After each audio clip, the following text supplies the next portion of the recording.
명품을 사려고 백화점 문 열기도 전부터 줄 쫙 서 있고 몇 시간을 기다려 들어가도 재고가 없어 못 구한다는 얘기 한 번쯤 들어보셨죠? 명품 얘기를 하려는 건 아니고요. 요즘 이게 딱 그렇습니다. 휴대전화부터 TV, 냉장고, 게임기, 자동차까지 우리 주변 모든 전자기기에 들어가는 이것, 반도체인데요. 전 세계가 지금 반도체를 못 구해서 그야말로 난리가 났습니다.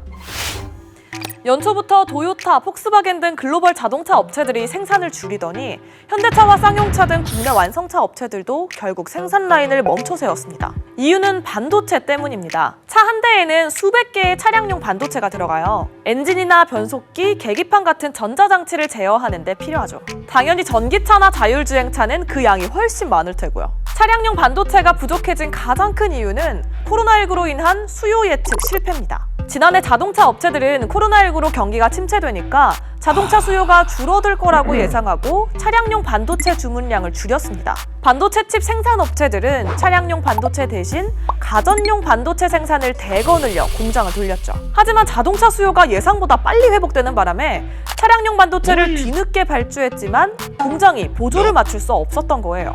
통상 차량용 반도체는 발주에서 납품까지 12에서 16주가 걸리는데 지금은 주문량이 폭주해서 26주에서 38주까지 늘어났어요.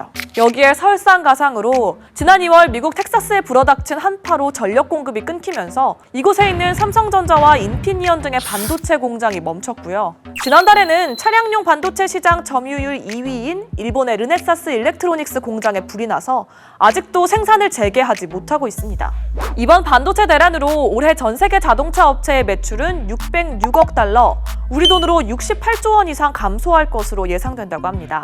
게다가 최근 자동차뿐 아니라 소비재 수요까지 살아나고 있어서 가전용 반도체 칩 물량까지 부족해지고 있는데요. 이렇게 되면 반도체 가격이 오르고 결국엔 소비자가 구매하는 제품 가격도 오를 가능성이 매우 높아지게 되겠죠. 이미 중국의 가전 제조업체인 샤오미는 반도체 부품 가격 상승을 이유로 일부 TV 제품의 가격을 올렸습니다.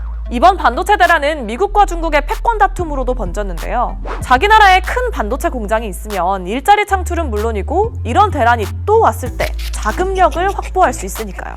지난 12일 조 바이든 미국 대통령이 삼성전자와 인텔 등 글로벌 기업들을 불러 모아 차량용 반도체 투자를 압박한 이유이기도 하죠. 이번 반도체 부족 사태는 최소 3분기까지 이어질 거란 전망이 나오는데요.